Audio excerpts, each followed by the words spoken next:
जों मा खालामनो हायो एबा नोङो जों हमना लादो हायार सेकेन्डारियाव मा फरायनो हायो गोबां केरियार अपसनफोर दङ खिन्थु बेनि गेजेराव आङो माखासे केरियार्सफोरल' आङो बुंनो हयथ' सेस्था खालामगोन एबा बुंगोन दा जोङो जुदि नायोब्ला दा केरियार होननानै बुङोब्ला लेखा फरायथारबायब्लाथ' माबा मोनसे खालामथारखानांगोन बुजिबायना आरो लेखा फरायनानै जोङो हमना लादो नोङो डिग्री पास जाखांदोंब्लाबो जोङो हयथ' माबा मोनसे आरोबाव खालामनो हायो दा बेफोरबायदि दिगखौ जोङो एसे नोजोर होनो जोङो सेस्था खालामदिनि एबा जोङो नाहरनो जोङो सेस्था खालामगोन दा हयथ' जोङो हमना लादो आं सुंद'यै ओरैनो खोन्थानो सानबाय जे जों बयनिबो जिउआव मोनसे नङा गुबुन मोनसे दिगजों हयथ' माबा मोनसे समस्या जों बयनावबो दङ आंनावबो दं नोंसिनावबो दं बयनावबो दङ जिहेतु जोंना हमना लादो जोंनि बांसिन गथ'फ्रानो हयथ' खेथियाव जायफोर खेथि मावो बिसोरनि जोंनि गथ'फ्रा बांसिन जायो साख्रि बाख्रि हयथ' जोंना गोनां बिमा बिफाफ्राथ' खुब खम आरो धोनि जोंना हमना लादो थानाय बिमा बिफाफ्राबो खुब खम दा नैबेबायदि जोंनियाव जायो खिन्थु खोथाया जाहैबाय नों धोनियानो जा नों गरिबानो जा बा नोङो जिखुनु जा थाखोनि श्रेणियानो जाया मानो नों मोनफ्रोमबो थाखोनि श्रेणिनिफ्राय नोङो खिन्थु मोनफा मोनफा नोङो केरियार अर्थात गावनि जिउआव नोङो दाफुंनानै नोङो लानो हायो दहाय बावैसो सिगाङाव एब्राहाम लिंकननि खोथा आङो नोंसिनो खोन्थादोंमोन बियो गावनि जिउखौ माबायदि दाफुंदोंमोन खस्थ' नुदोंमोन अब्लाबो बियो गावनि जिउआव बियो गावखौ बियो साक्सेस खालामहैनो लागै बियो उनथिं नाहरालाबानो सिगांथिं थांबाय थादोंमोन दा बेयाव दा खोथाया जाहैबाय जों जुदि नायोब्ला जोंनाव हमना लादो साफ्रोमबो गथ'फोरहा सिगां बोसोनथाराव दहाय आं बुंदोंमोन मोनसे जोंनाव गल एबा बिथांखि थाथारखानांगौ होननानै बुंदों आरो बे थांखि एबा बिथांखिखौ मोननो लागै जोङो होसोथारखानांगोन नङाब्ला जोङो हमना लादो गेजेराव बै जे खावसुमा उन्दुस्लबनानै जोबथारनायाव सिरि मोननानै लासै खावसुमा थारमाने सेसाया उन्दुस्लबनानै जेन' हमना लादो खावसुमा जे लासै थांगासिनो दंमोन बे खावसुमा देरखानाय बायदिसो जोंनावहाय जाहैगोन बिनि थाखायनो जोंनाव मोनसे बिथांखि थानांगौ आरो बे बिथांखिखौ जोङो होसोनो जोङो सेस्था खालामथारखानांगोन दा जोंनाव माखासे केरियारफोर दङ दा बे केरियारफोरनि गेजेराव जोंनि बर' जोहोलाव सिख्लाफ्रा एबा जोङो जोंनाव हमना लादो ख्रिस्टीय मानसिफोर जानानै जोङो माखासे केरियारफोर खाथियाव जोङो जेखौ लानांगौ दं होननानै आङो सानो जोंनाव हमना लादो डक्टर इन्जिनियार माब्लाबा बेफोरथ' थाखाबायानो आं बेफोरनि खोथाखौ बुंनो सानाखिसै खिन्थु माखासे केरियारफोर जेखौ हयथ' आङो एसे स्ट्रेस खालामनो सानदों आङो सानो जोंनि जोहोलाव सिख्लाफ्रा एसे कम्पिटिटिभ एग्जाम जेफोर दङ बेयाव एसे गोसो होनांगौ बायदि मोनो आङो दा कम्पिटिटिभ एग्जाम होननानै बुङोब्ला जोङो साननानै नायदिनि आसाम पाब्लिक सार्भिस कमिसननि सिङाव दा बर्थमान 25 तारिखसिम जायफोर ग्रेजुवेट गथ'फोर दङ बिसोरो एप्लाइ खालामनो हायो 25 तारिखसिम दासिमहालागै दङ APSC नि सिङाव जोङो एप्लाइ खालामनानै हयथ' सासे गावखौ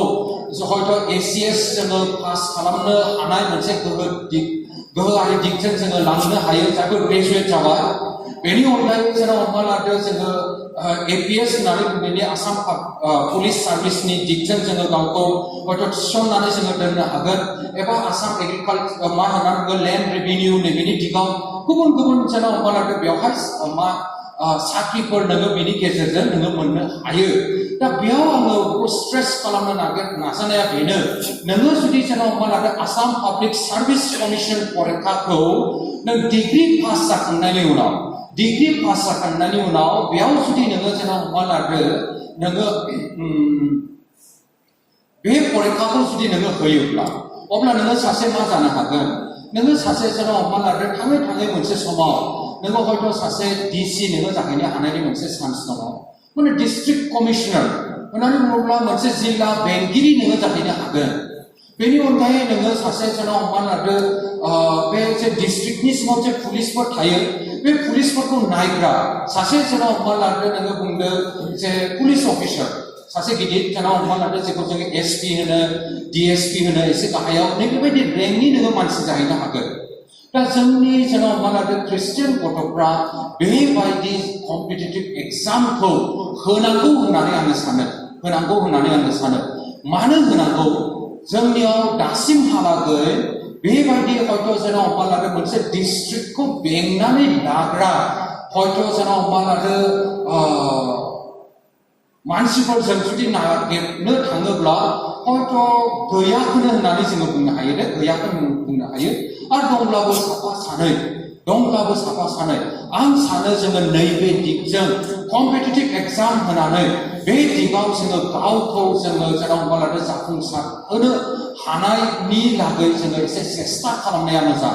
सेस्था खालामनाया आं मा बुंदोंमोन जेराव हमनानै लादो जोङो माखासे केरियार अर्थात जेराव फरायनानै आं मा जाहैगोन बिनि सोमोन्दै दा बयनिख्रुइ सिगांग्रोसिनथार आं एसे स्ट्रेस खालामनो लुबैदों होनदों बेनो जाहैबाय जेराव हमनानै लादो जे सासे जोङो आसाम पाब्लिक सार्भिस कमिशननि सिङाव सासे जोङो ग्रेजुवेट जाखांनायनि उनाव अफिसारनि लाइनाव जोङो गावखौ थिसननो हानायनि जोंनावहाय क्षमता थाहैगोन नोङो जुदि ग्रेजुवेट जायोब्ला ग्रेजुवेट जाखांनानै नोङो जुदि जोंनाव माखासे APSC एग्जामखौ नोङो जुदि होयोब्ला आसाम पाब्लिक सार्भिस कमिशननि सिङाव नोङो जुदि फरिखा होयोब्ला आरो बे फरिखाखौ नोङो जुदि पास जायोब्ला अब्ला नोङो जेराव हमनानै लादो सासे जिल्ला बेंगिरि नोङो जाहैनो हानायनि नोंनाव गोहो थागोन बेनि अनगायै सासे जेराव पुलिसफोरखौ दैदेनग्रा अर्थात जेराव SP DSP नैबेबायदि जाहैनो हानाय नोंनाव जेराव गोहो थागोन बेनि अनगायै नोङो सासे सार्कल अफिसार जाहैनो हानायनि नोंनाव जेराव गोहो थागोन आंनि सासे स्टुडेन्ट अर्थात जोंनि स्टुडेन्ट आंनि सासे स्टुडेन्ट बियो दा जेराव मा होननानै बुङो बै सिडलियाव बियो सासे सार्कल अफिसार बियो ACS अफिसार जादों बियो दा सार्कल अफिसार जानानै दङ आरो मालाबा हयथ' जोंनाव हमना लादो डिस्ट्रिक्ट कमिशनारनि अफिसावबो बेयावबो थाङो मोननै खामानि बियो मावनानै दङ जगदीश ब्रह्म होननानै बुंनाय बियो आंनि सासे स्टुडेन्टमोन जेब्ला आङो माबायाव मा होननानै बुङो जेब्ला आङोथ' नंलिया जों बियो आसाना 2014-15 नैबेबायदि समावहाय बियो फरिखा होदोंमोन जानांगौ 2015-14 बेखिनि समाव आरो बियो ACS पास जादों ACS पास जाखांनायनि उनाव दा बियो सासे मा होननानै बुङो हमना लादो सासे सार्कल अफिसार जानानै दङ आरो मालाबा DC अफिसावबो DCनि हाबाफारिखौ बे खामानि मावहैनांगौ गोनां जायो मेजिस्ट्रेटनि खामानि मावो बिसोरो दा नैबेबायदि जोङो जेराव हमना लादो सासे अफिसार जोङो जाहैनो हायो आरो बेयाव हयथ' जोंनाव मोनसे धारना आरोबाव थाहैबावनो हागौ थाखा फैसा गोनांखौनो बेबायदि साख्रिया जोंनाव हमना लादो गैयाबा होननानै जों बिदि साननो हागौ खिन्थु खोथाया जाहैबाय दा जोंनाव हमना लादो नोङो जुदि थाखा फैसा होनानै जुदि साख्रि लानो सेस्था खालामोब्ला अब्ला नोंनिसो बिराद गिदिर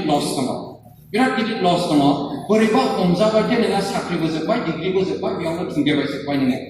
गासिबो जोबजोब्बाय अर्थात जोंनाव हमना लादो थाखा फैसा होनाय दिगखौ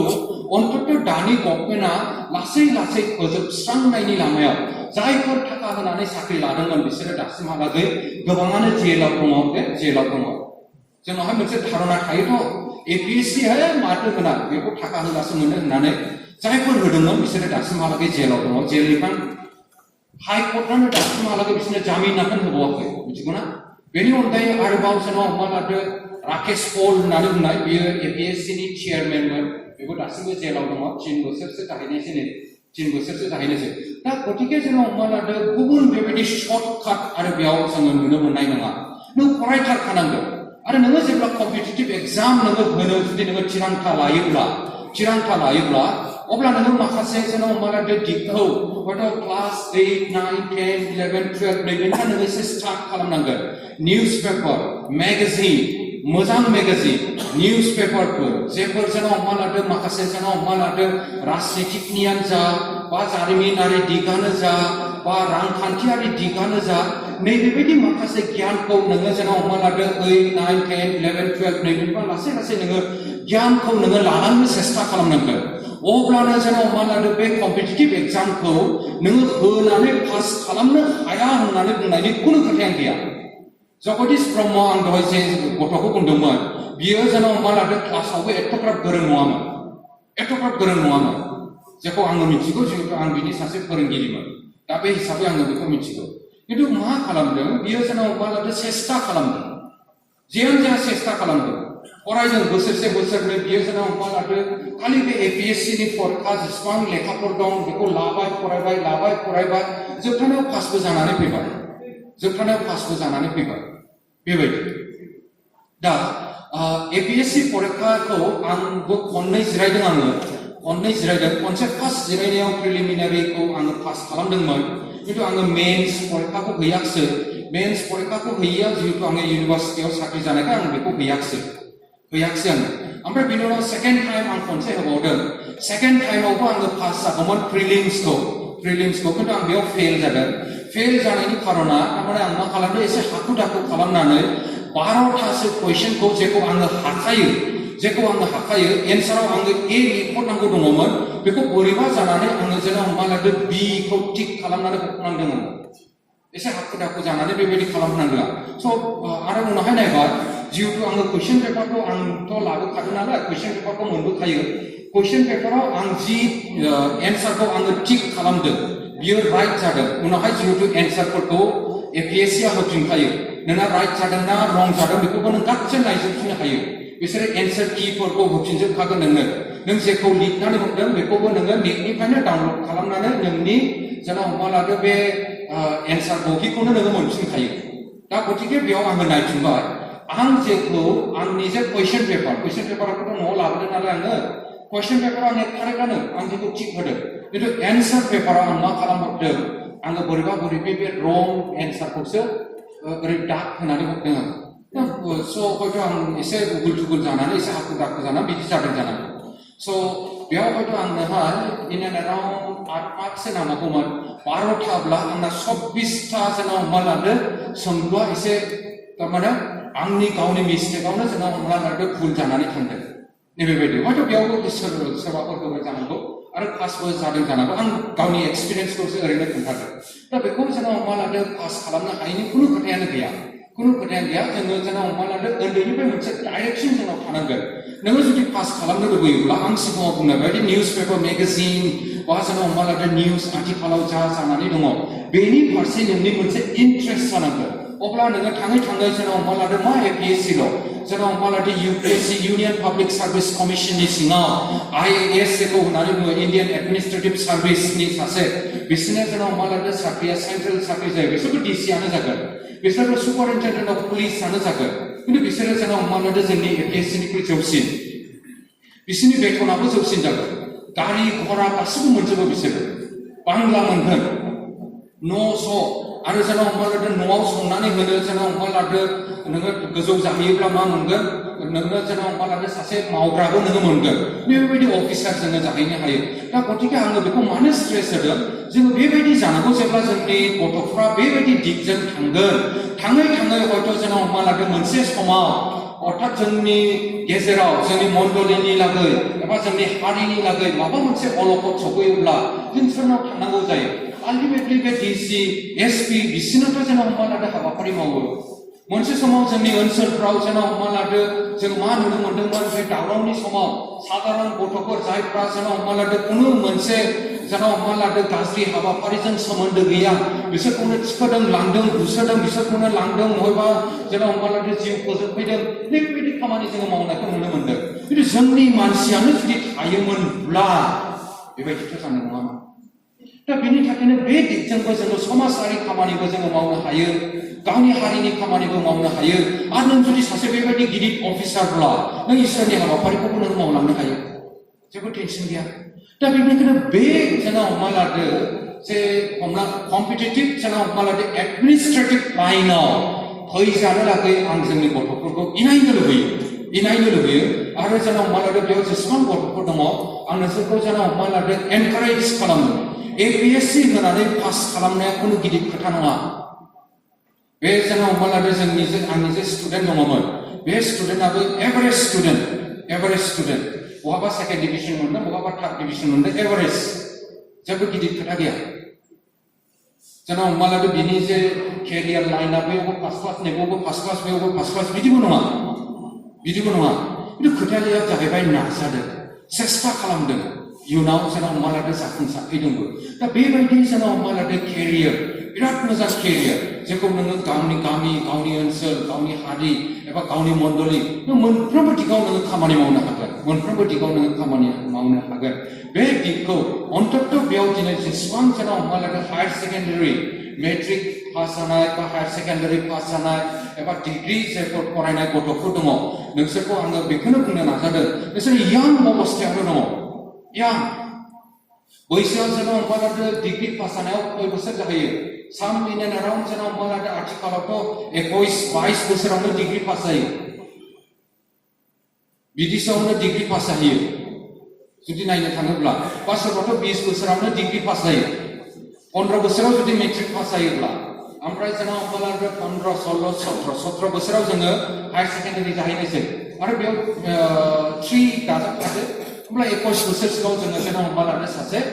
ग्रेजुवेट जाहैयोसै दा नों ग्रेजुवेट जाब्लाथ' बे फरिखाखौ होनो हायो खिन्थु बिनि लागै जोंनावहाय मोनसे डेडिकेसन थानांगोन प्रिपेरेसन जोङो खालामनांगोन कम्पिटिटिभ नाला जायनो साबसिन बेखौसो बासिगोन ओरैनो जेनेबा हमबालादो जाला बुथ्रा नोङो जेनेबा हमबालादो खालामनानै जानाय नङा जायनो साबसिन बेखौनो बासिगोन गोजौनिफ्राय गाहायसिम सानख्लायबोगोन ओमफ्राय बिनि उनाव नोङो जुदि गोजौआव दङब्ला बेखौ लाखिबा नैबेबायदि दा बेनिखायनो बे कम्पिटिटिभ एग्जामखौ जोङो होनो हायो दा बिनि लागै गोसोआव लाखि जे जेनेबा हमबालादो जोङो एसे माखासे कम्पिटिटिभ जेफोर जेनेबा हमबालादो जर्नेलफोर निउस पेपार मेगाजिन ओंखारनो बेफोरखौ जोङो फरायनाया जोङो 10 पास जाखांनायनि उनावनो फरायनाया मोजां जोङो माखासे जर्नेलफोर जेफ्रा इनायनो हेल्प खालामो बा माखासे जेफोर मेगाजिनफोर कम्पिटिशन साक्सेस रिभिउ होननानै बुङो कम्पिटिशन साक्सेस रिफ्रेसार होननानै बुङो बा जेनेबा हमबालादो इयारबुक माखासे थायो इयारबुक होननानै बुङो बोसोरकिया माखासे बिजाबफोर ओंखारो बेबायदि बिजाबफोरखौ जोङो बायनानै जोङो जेनेबा हमबालादो सानसेयाव अन्ततः जेनेबा हमनानै लादो जे 2 घन्टा 3 घन्टा एसे जोङो फरायनो सेस्था खालामनांगोन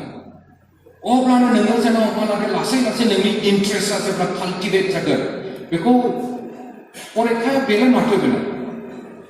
बेखौथ' जेनेबा हमबालादो मानसियानो बानायनायनि बे फरिखायाव मा फैयो आं ओरैनो खननै जिहेतु होबाय आङो फरिखायाव मा फैयो आं नोंसोरनो खोन्थानिनो बे फरिखायाव बेबायदि फैगोन हयथ' जेनेबा 8, 9, 10 नि माखासे मेथमेटिक्स फैगोन मेथ्स फैगोन नों बेयाव एथ'ग्राब जेनेबा हमबालादो हायाब्लाबो बांद्राय एथ'ग्राब टेनसन लानांगौ गैया बेफोरो जेनेबा हमबालादो 10 बा 20 मार्क्सनि फैगोन मेथ्सआव जुदि नोङो बिराद जेनेबा माबाब्लाबो खिन्थु एसे सेस्था खालामदो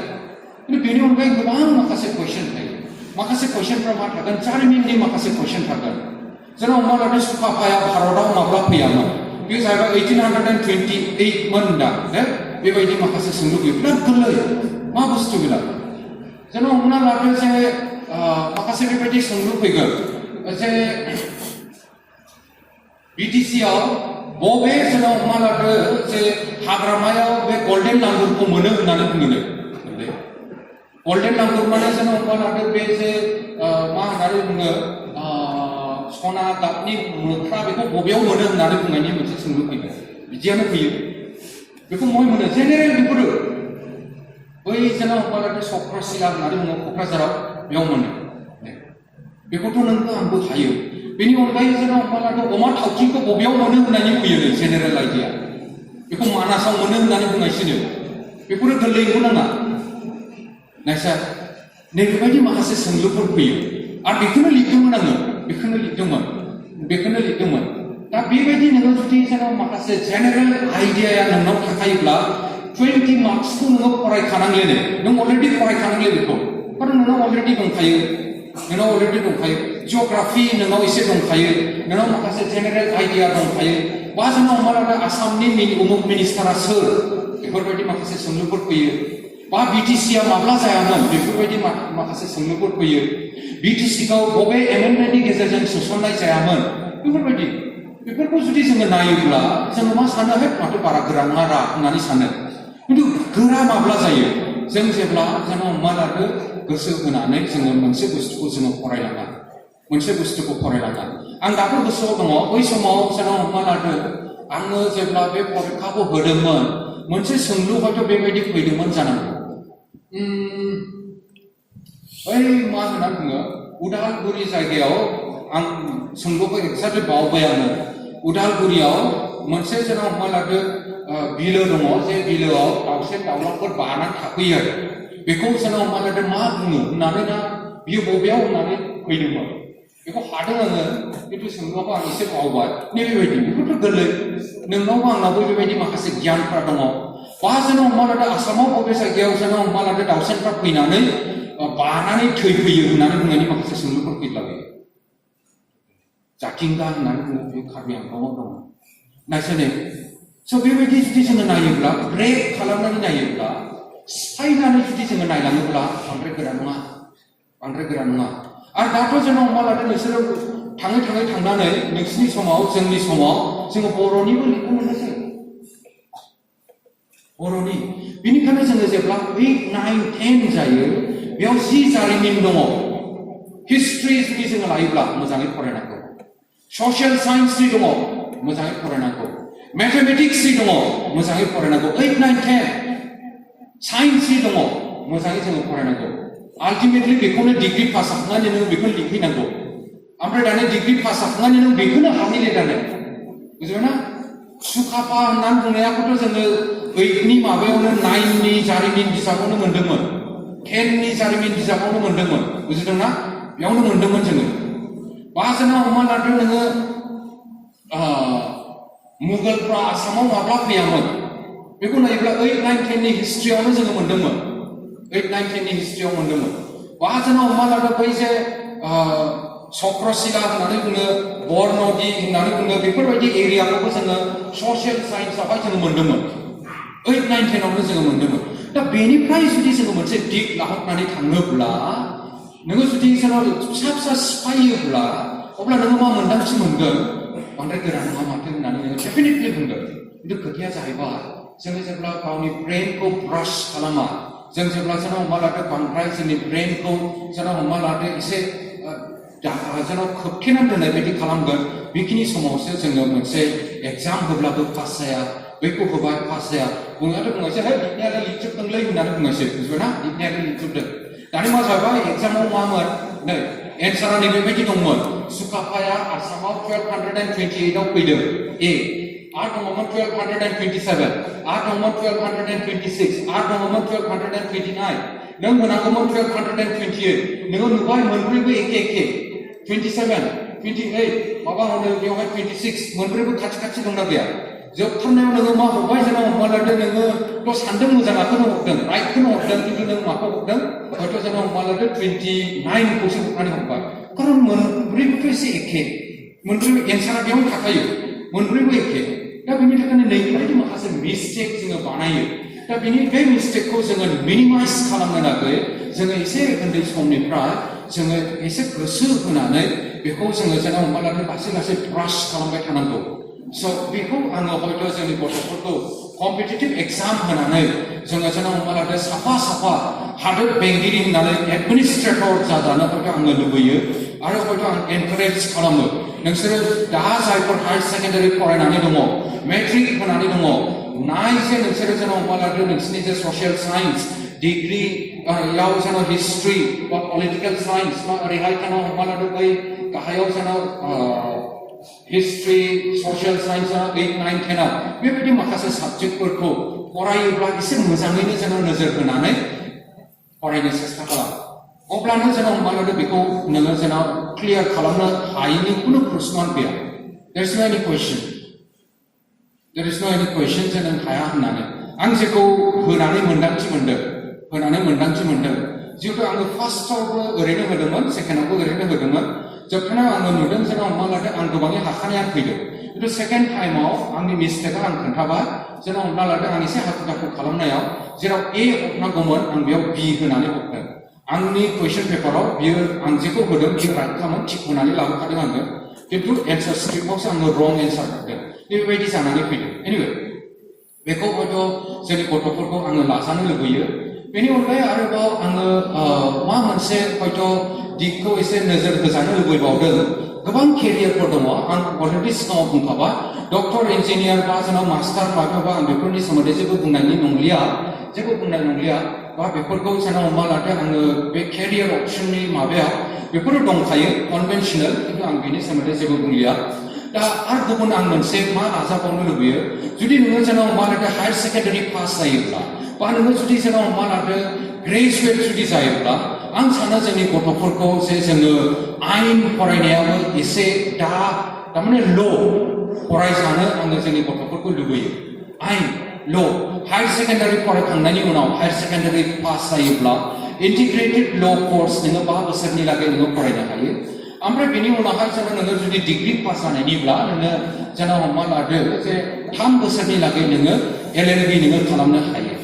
दा बे ल'खौबो आङो जोंनि गथ'फोरखौ फरायजानो लुबैयो दा लयार जानानै उकिल जानानै जोङो मा खामायनो हायो मोनसे सोंलुथ' बेबायदि थायो खिन्थु सासे नोङो जुदि मोजां लयार जायोब्ला सासे गिदिर उकिल जुदि जायोब्ला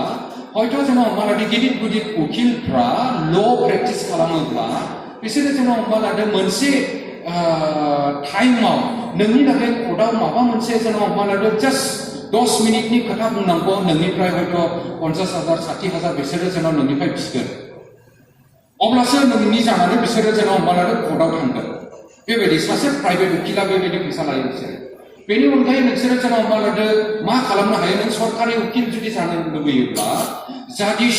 जुडिशियारि सार्भिस होननानै बुङो बेनि परीक्षा होनो हायो नों बे परीक्षाखौ होयोब्ला अब्ला नोङो सरकारि उकिल जानायनि लामायाव नोङो थांनो हायो खिन्थु बांसिन मानसिफ्रानो प्राइभेट उकिल खालामनानैनो जानो हायो जोंनाव मा खालामो बिसोरो सेस्था खालामो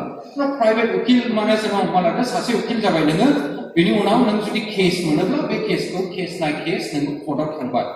कर्टआव थांनानै नोङो जेन बै मानसिनि जानानै नोङो कर्टआव मोजां गाज्रि नोङो जेन हमना लादो आयेन बिजिरनाय दिगजों नोङो जेन हमना लादो नोंनि मतामतखौ नोङो लाखिहैबाय थागोन बेबायदि मोनसे समाव जेन हमना लादो आसामनि बिराद गिदिर सासे जेन हमना लादो उकिल गुवाहाटी हाइकर्टनि उकिल दा बे उकिलखौ जोङो लोगो हमनो थांदोंमोन बे उकिलखौ लोगो हमनो थांनायाव बियो मा खालामदों बै समावनो दानिफ्राय 10 बोसोरसो सिगां दानिफ्राय बे समाव लोगो हमनो थांनायाव बियो मा बिदों खनसे जेन हमना लादो बै मानसिनि जानानै कर्टआव जेन हमना लादो जास्ट गसंहैनायनि लागै बियो जोंनिफ्राय 75,000 बिदों 10 बोसोर सिगाङाव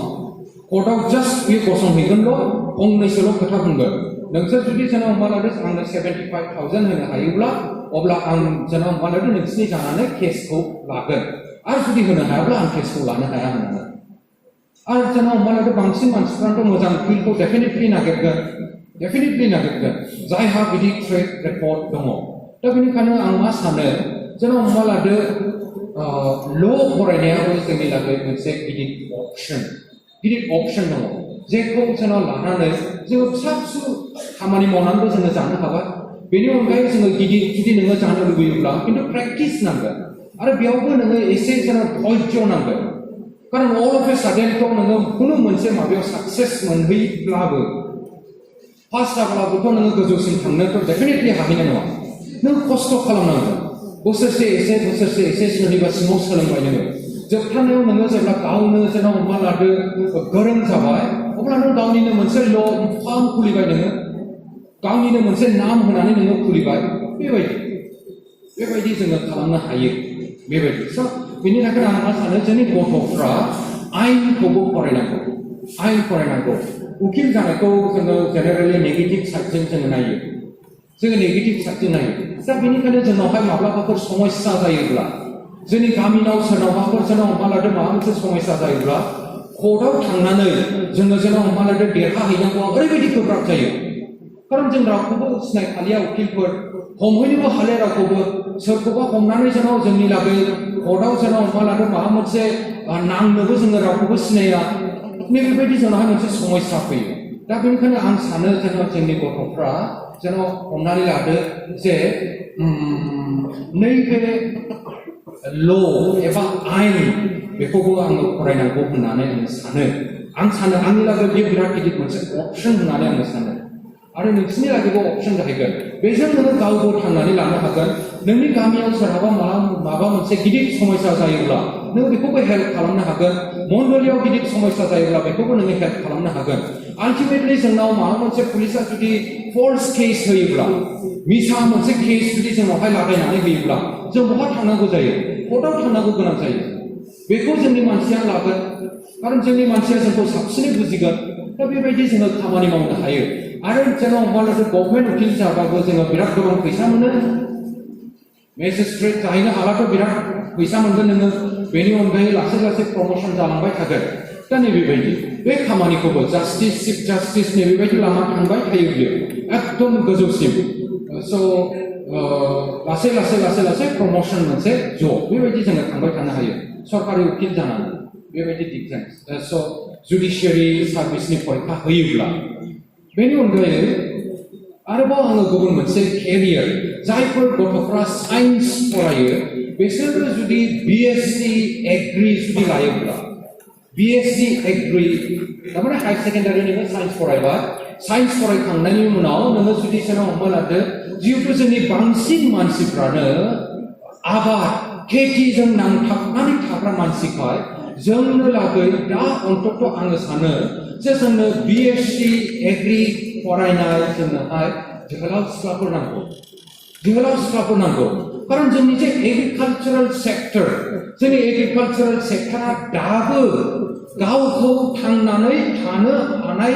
खिनिसिमल' बोरैबा बोरैबि नाथुर नुथुर जाहैदों मा जोङो सिन्था खालामो बे बोसोरसेखिनि माइ गायनानै लानो हानाय जालायबायलै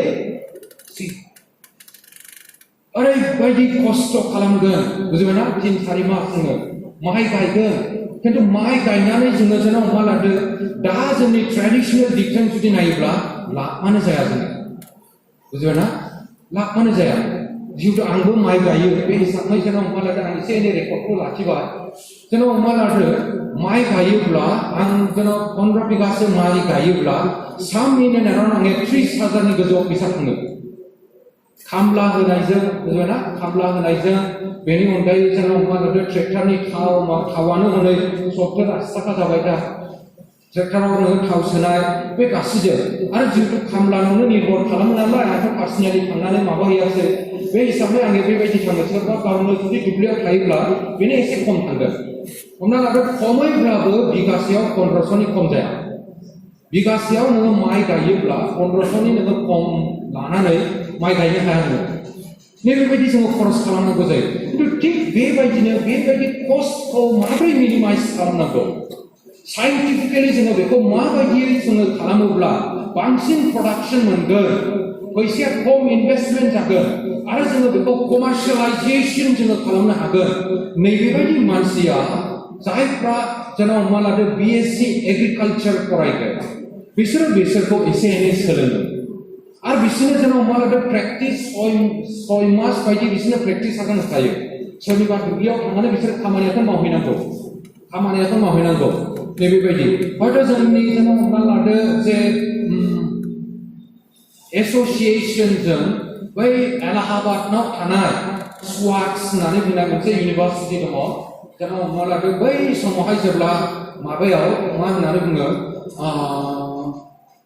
मोनसे पिस प्रग्राम जे जादोंमोन बै बिसरगावआव जादोंमोन बेयाव जेन' हमना लादो बे प्रफेसर लाल माबा मोनसे बियो फैदोंमोन बियो बिनि भाइस चेन्सेलर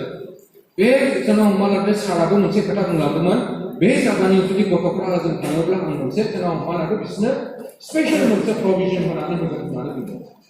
दा बेयाव एग्रिकालचारेल इउनिभार्सिटि दङ दा बेखौबो जोंनि गथ'फ्रा फरायनांगौ जेब्ला बिसोरो फरायनानै फैगोन गामि ओनसोलाव फैगोन गामि ओनसोलाव थानानै बिसोरो जोंनि खेथियकफोरखौ मदद खालामनो हागोन कृषकफोरखौ मदद खालामनो हागोन जोङो मा नुनो मोन्दों जायफ्रा फिसा खेथियक बेनि जेराव हमना मोसौआबो भाराखा बुजिबायना मोसौआबो भारा आरो मोसौ भारानि लागै जोङो 10 मन माइ हरनांगौ बोसोरसेयाव 8 मन माइ हरनांगौ बुजिदोंना 8 मन 10 मन माइ बेनोनो हरखाबाय नोङो बोसोरसेयाव मासेयाव मानै जाबाथ' नोङो जेनेबा हमना लादो 15-16 मन 20 मन माइ नोङो हरनांबाय माथो नुनाय होनब्ला फुथाब मावखांनायनि उनाव जेनेबा हमना लादो आंनि बाखियाव 2 मास 3 मासनिल' जानायनि थाहैबाय नायदों दा बेबायदि कस्टआ जोङो बारा जागासिनो दङ दा बेयाव जेनेबा हमना लादो सोर सहाय खालामनो हागोन सोर जोंखौ जेनेबा हमना लादो बे दिगजों जोंखौ एसे सहाय खालामनो हागोन जायफ्रा एग्रि जेनेबा फरायहैगोन एग्रिकालचार फरायगोन बिएससि एग्रिकालचार फरायगोन बिसोरो जेनेबा हमना लादो जोंखौ एसेबाबो सहाय खालामनो हागोन आङो मा नुनो मोन्दों दा बावैसो सिगाङाव जेनेबा हमना लादो गोबां गथ'फोर जायफोर बिएससि एग्रिकालचार फरायदोंमोन हर्टिकालचार गुबुन बेफोरबायदि फरायदों कम्पानियाव बिसोरो माखासे कम्पानिफ्राव खामानि मावदों जोबथारनायाव आङो नुनो मोनदों कम्पानिनि साख्रि गारनानै बिसोरो गावसिनि एग्रिकालचाराव फैदों बुजिदों ना कम्पानियाव साख्रि मावोब्ला थारमाने गोबां कम्पानि थायो जेन' हमनानै बाय'टेक कम्पानि होननानै बुङो जायफ्रा जेन' थालिरनि गोदान भेराइटि बबे थालिरखौ गायोब्ला जोङो लाब जागोन नैबेबायदिनो बिसोरो रिसार्च खालामबाय थायो दा बेबायदिफ्रा लायो बेबायदि कम्पानिफ्रा लायो बा जोङो हमनानै जोंनि बेयाव सेगुन जोङो गायो सेगुन दंफांफोर सेगुन दंफाङा ओरैबायदि दामि दंफां खिन्थु सेगुन मोनसे दंफाङा देरनानै गिदिर जानो खमैब्लाबो 30 बोसोरनि खमाव मोनसे सिगुना हयथ' दानजाया जानांगौ 30 बोसोर मिनिमाम नांगौ दा नैबेबायदि हयथ' जायो खिन्थु दा मा खालामनानै दङ जोंनि बेयाव गैया हयथ' हरैहाय उत्तर प्रदेश बा जों हमनानै मध्य प्रदेशजों बिसोरो मोनसे बेबायदि सेगुन दंफां जेखौहाय जों हमनानै बाय'टेक्न'लजिकेल जों हमनानै बे टेक्न'लजि बाहायनानै बिसोरो दिहुनदों जेखौ हयथ' जोङो 10 बोसोर अर्थात जोंनि बेयाव गाम्बारि होनना बुङो दिनै गाम्बारिखौ 10 बोसोरसोआव आरामसे हाजानाय बायदि जाहैयो आरामसे दा नैबेबायदि सेगुनाबो देग्लिदेरनो 10 बोसोरसोआवनो जों हमनानै गिदिर जाहैनायनि मोनसे सेगुन बिसोरो जों हमनानै दिहुनगासिनो दङ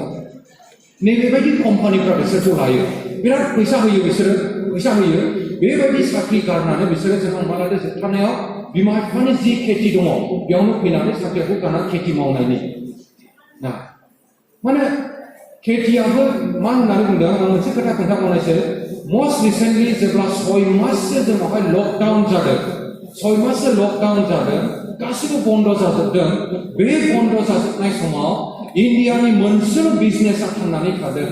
इन्डियायाव मोनसेल' जों मा लादों जे दिगा भारत सरकारनो रेभिनिउ होबाय थादों बेनो जाहैबाय एग्रिकालचार सेक्टर कुनु मोनसे दिगनिफ्राय रेभिनिउ गैया बिनि थाखायनो दा सरकारा बेथन होनो हाया होनबा जेन' हमनालादो ट्रेननिफ्रायबो बिसोरो जेन' टेक्स मोनाखसै थावनिफ्रायबो गारिया खारब्ला बयबो टेक्स मोना थावनिफ्रायबो टेक्स मोनाखसै बिसोरो बेनि अनगायै जेन' हमनालादो आङो खामानिया गैयाब्ला आंलाय बयबो हानि खाजोनानि फैसा हैबावना बिदिबो हैयाखसै बेनि अनगायै जेन' हमनालादो साख्रियाव आङो प्राइभेट जब मावदोंमोन बेथनाखौ होआखैब्ला आं बयबो जेन' हमनालादो सरकारनो टेक्स होना बेबायदि जाजोबदों खिन्थु मोनसेल' जेन' हमनालादो बिजनेसा थांनानै थादों बेनो जाहैबाय एग्रि बिजनेस एग्रिकालचार बियो थांनानै थानो हादों सरकारनो जेन' हमनालादो नांगौआव बयनिख्रुइ जेन' हमनालादो नेहर इम्पर्टेन्स होयो सरकारा बेखौ खिन्थु बे बुस्थुआनो सरकारखौ नांगौआव फोथांनानै दोनदों साननानै ना एग्रिकालचार बेखौबो जोङो खिन्थु मा होननानै बुंनो नाजादों आं जोङो बेखौ कमार्शियेलाइजेसन दिगजों जोङो लांनो सेस्था खालामनांगोन आं दहाय सिगाङाव जे बुंदोंमोन बे बोसोरसेनि बुथुमनो हानाय थोलायले बिदिब्ला मा जागोन जोङो जेन' हमनालादो गला बान्दाफोर बायदि खाथिबाय थानायखौ बायदि जाहैगोन बोसोरफ्रोमबो एखे देग्लायबो सोलायाखै नेक्स्ट इयारबो सोलाया नेक्स्ट इयारबो सोलाया नेक्स्ट इयारबो सोलाया आंनि बिफायाबो जेन' हमनालादो खेथि मावो बे 5 बिगायानो नेक्स्ट टाइम आंनि फिसालायाबो मावबाय बिदियैनो संसारा थांजोब्बाय आंनि बिफायाबो जेन' हमनालादो मा लायोमोन मोसौ भारा लायोमोन आंबो लाफैबाय नेक्स्टआबो लाबाय बिदिनो थांबाय नैबे दिगखौ जोङो माबायदि नागारगोन जेब्ला जोंनावहाय जेन' हमनालादो हेन्डफुल अफ जोहोलाव सिख्लाफ्रा एग्रिकालचार फरायनानै फैगोन बा जेन' भेटेरिनारि साइन्स फरायनानै फैगोन बिसोरो जेब्ला बेबायदि फरायनानै फैगोन अब्ला जेन' हमनालादो बिसोरो जोंखौ एसे सहाय खालामगोन आङो दहाय बावैसो सिगाङाव एसे रायलायनायाव मिथिनो मोन्दों बे ओनसोलाव जेन' गोबां मानसिफ्रा बा गोबां मानसिफोरनि इक'नमिया जेन' डायरि फार्मिंआव सोनारनानै दङ डायरि फार्मिं अर्थात मोसौ मोसा लाखिनायाव सोनारनानै दङ बैयाव दैलांबारि दङ बे दैलांबारियाव दहाय बावैसो सिगाङाव जोङो बै फाख्ला होननानै बुङो बेवहाय साहा लोंदोंमोन जों फाख्ला दुमब्रु फाख्ला ना दुमब्रुसो दुमब्रुआव साहा लोंदोंमोन दा दुमब्रुआव साहा लोंनायाव सासे बोराय साहा जोङो लोगो मोन्दों बे बोराय साहाया 40टा ना 45टा बोरमाफोर दङ बोरमा मेन्दा होनोना बोरमा मेन्दा दङनो ओमफ्राय मोसौआ 70टा ना बेसेबांबा दङनो बुजिदोंना हमनानै लादो दा बे मानसियाबो मालाबा हयथ' बेनोबो सासे मोजां भेटेरिनारि साइन्स फरायनाय मानसि हेफाजाब नांगौ जायो बुजिबायना मालाबाफोर कारन मा जायो मोसौ मोसाफोरनावबोथ' बेमार आजार फैयो दाख्लै बावैसो सिगाङाव बै जेन' हमनालादो आफार आसामाव जोंनि बेयावथ' गैया मानसिफ्रा ओरैबायदि फिगारि बानायबा फिगारि मिथियोना अमा फिसिनायनि कमार्शियेल अर्थात जेन अमा लादो जोंथ' मा फिसियो जोंनि न'आवहाय न'नि जेन अमा लादो बे जे आग्लायनायफोरखौ होबाय बेजोंनो बोसोरसे फरायो फिसियो बोसोरसे फिसिबाय ओमफ्राय बिनि उनाव महनसेल' जायो जेबो लाब गैया लाबानो थाया बोसोरसे फिसियो बिनि उनाव बेसेबां होनदों महनसे जायो गुन्दै जेन अमा लादो 1 केजिनि दामा बेसेबां 15 थाखा बुझो ना 15 थाखा हिसाब खालामदो जेबो प्रफिट गैया जिर' 근데 बिसोरो कमार्शियल जेन अमा लादो पारपासै खालामबा जेफोर दाना बाहेरायाव मोनो बेखौनो होयो गोबां जेन अमाफोर थैलाबायदों नस्थ जादों दा बेबायदि बेमार जादोंमोन बावैसो सिगाङाव बेमार जादों आफ्रिकान जेन स्वाइन फ्लु ना माबा बिदि होननायनि बेमार जादों दा बेबायदि जायोब्ला जोंखौ सोर सहाय होगोन जायफोर भेटेरिनारि साइन्स फरायो बिसोरसो सहाय होगोन मुलि होनायाव जोंखौ एसे हेफाजाब खालामगोन स' बे साइन्सखौबो फरायनांगौ आं मा बुंदों कमार्शियेलाइजेसन दा बे जेन अमा लादो बे जे जेन अमा लादो दहाय जोङो जे दुमब्रु होनदोंमोन ना दुमब्रुआव लोगो मोननाय बे आमाय बा आदै बिनि जि जेन अमा लादो रेभिनिउ यारलि जोङो जुदि जेन अमा लादो कमार्शियेल रेटजों जुदि केलकुलेट खालामनो थाङोब्ला नोङो जुदि मोजाङै नायोब्ला जुदि 70 थाखा जुदि जेन अमा लादो बेनाव जुदि मोसौ थायोब्ला हयथ' दानसेयाव मान बोरमाजों जुदि ओरैजों थाङोब्ला 1 लाखनि हयथ' बेनो रेभिनिउआ डेफिनेटलि जाहैनांगौ 70 मोसौ आरो बोरमा जुदि थायोब्ला आं मानो एग्जाम्पल होदों जोङो जि मावो एग्रिकालचारानो जा बा माबा मोनसेयानो जा बे कमार्शियेल दिगजों जोंना फैनांसिगौ कमार्शियेल दिगजों जोङो नोजोर बोनांसिगौ जेराव जोङो मार्केटखौ जोंनो डमिनेट खालामनांगोन मार्केटखौ जोंनो डमिनेट खालामनांगोन दासिमाव मा जायो जेन अमा लादो अमाया आन्ध्रानिफ्राय फैयो राजस्थाननिफ्राय फैयो राजस्थानाव मानसिफ्रा अमा जाया अमा फिसियो बिसोरो मिथिगौ अमा जाया खिन्थु अमा फिसियो आरो बेनि अनगायै नोङो जेन अमा लादो मध्य प्रदेश अमा जाया अमा फिसियो बिसोरो आरो मैथ्रु फानहरनो जोंनि नर्थ इस्ट स्टेटआव फानहरनो बिसोरो नर्थ इस्ट स्टेटआव फानहरनो लाख थाखा बेजोंनो बिसोरो खामायो खिन्थु जोङो बेयाव जिहेतु जोङो फिसियोब्लाबो आं दहाय बुंनाय बायदि जेन अमा लादो बर'दिनाव जानो फिसिगोनलै बर'दिनाव खिन्थु नोङो हिसाब खालामनानै नायदो नों बे एखे फैसाखौ रेकारिंआव दोनोब्ला नोङो बारा जाहैगौमोन 15 थाखा करि जुदि नोङो जेन अमा लादो सानसेयाव नोङो जुदि हिसाब खालामनानै नायोब्ला मासे अमाया जुदि सेरनै गुन्दै जुदि जायोब्ला नोंनि खामानिजों जाबजों सानसेयाव नोङो मिनिमाम जेन अमा लादो मासे अमायाव जोङो 40-50 थाखा गारगासिनो दङ रेकारिं दोनब्लाबो नोङो साबसिन जायोमोन बिदिब्ला खिन्थु आं मा बुंदों खालामनांगौ खिन्थु जोङो माबायदियै दा जेन अमा लादो कमार्शियेल दिगजों जोङो एसे खालामनाया मोजां होननानै बुंनो नाजादों आङो मोजां होननानै बुंनो नाजादों स' खिन्थु जोंनि मानसिफ्रा बे दिगावबो दासिमबो जोङो बांद्राय एथ'ग्राब सांग्रां नङा दा बेनि थाखायनो जोंनो एग्रि बिजनेस बा एग्रि फार्मिं बा जेन अमा लादो हर्टिकालचार बा जेन अमा लादो भेटेरिनारि साइन्स नैबेबायदि फरायनाय जोंनो आथिखालाव सिख्लाफोर नांगौ एसे दोनथ'नोसै आरोबाव जोङो मोनसे खोथा जोङो नायनो सेस्था खालामबावनो आङो जेन अमा लादो बे केरियार अपसन होननानै बुंनायाव एबा जोङो जेन अमा लादो मा केरियारफोर जोंनि जिउआव जोङो जेन अमा लादो जोङो लानो एबा जोङो लानांगौ दा बेयावहाय हयथ' आङो सानदों गुबुन मोनसे दिगाव जोंनि जोहोलाव सिख्लाफ्रा बर' गथ'फ्रा जेन अमा लादो डिफेन्सखौबो मोनसे टारगेट खालामनो हायो बायदि मोनदों आङो बे डिफेन्स ख्रुब मावथुमो जोङो नायसार बल गेलेनायफ्राव माबायदि गेलेयो जोख्रुब जेन अमा लादो बर'आव माखासे सोदोबफोर दङ जोख्रुब होननानै बुङो बुजिबाय जोख्रुब होननानै बुङो माने जेने थेने बुजिबाय जोख्रुब होननानै बुङो जेन अमा लादो गोदोफोरथ' मा खालामो बल गेलेग्राफोर जायफोर नायहैयो साइडजों जायफोर मानसि थायो बिसोरो जेन अमा लादो जोंनि बर' मानसिफोर होननानै बुंदों आं बर' मानसिफोर बेयाव हयथ' गुबुनबो दङ जियानो जाया आं बेजों जास्ट बर' मानसिफोर होननानै आं एग्जाम्पल होदों दे बेयाव हयथ' गुबुन हारिफोरबो दङ अब्लाबो आं जास्ट एग्जाम्पल जों मा खालामोमोन बल गेलेनाय फोथाराव मा थांगोन साइडनाव एसे बोरायफोर गोदोनि मानसिफ्रा मा खालामो साथा लानानै बोरै जोनो जोख्रुब माख्रुब होननानै बुङो बिनि ओंथियानो जाहैबाय जोङो खस्थ' खालामनो हायो बुजिबायना बिनि ओंथियानो जाहैबाय जोङो खस्थ' खालामनो हायो खिन्थु बे खस्थ' खालामनायखौ जोङो राइट डाइरेक्सनजों जोङो चेनेलाइज खालामनो हायाखै जों माबायदि खालामगोन जोङो डिफेन्सखौबो लानो हायो होननानै बुंदों आं मोनसे केरियार अपसन हिसाबै नों मेट्रिक पास जाबाय मेट्रिक पास जाखांनायनि उनावनो नोङो जेन' हमना लादो गोबां जेन' जेफोर पुलिस आर्मि मिलिटारिनि साख्रि ओंखारो बेवहाय नोङो एप्लाइ खालामनानै नोङो जेन' हमना लादो गावखौहाय फिट खालामनानै नोङो थांनानै खारनो बारनो जुदि नोङो बिदि हायोब्ला जेबो टेनसनानो गैया आं इभेन जास्ट मोनसे एग्जाम्पल होनो सानदों जोंनि खाथियाव जेन' मोनसे गामि दङ आमलाइगुरि होननानै बुङो बे जायगानिफ्राय अन्तत नैबे बावैसो सिगां बोसोराव 5-6 बिसोरो पुलिस मिलिटारियाव गामिया बिराद फिसा मोनसे जोङो हिन्दु गामि बिराद फिसा गामि बेयाव 5-6 बिसोरो पुलिस मिलिटारि आर्मियाव बिसोरो साख्रि मोनबाय रिजन कारना मा जेन' हमना लादो फुङाव सिखारनानै खारनो बुजिबायना फुङाव सिखारनानै खारनो बेलासियाव खारनो जाग्रा बेसाद फेग्रा बेसादखौ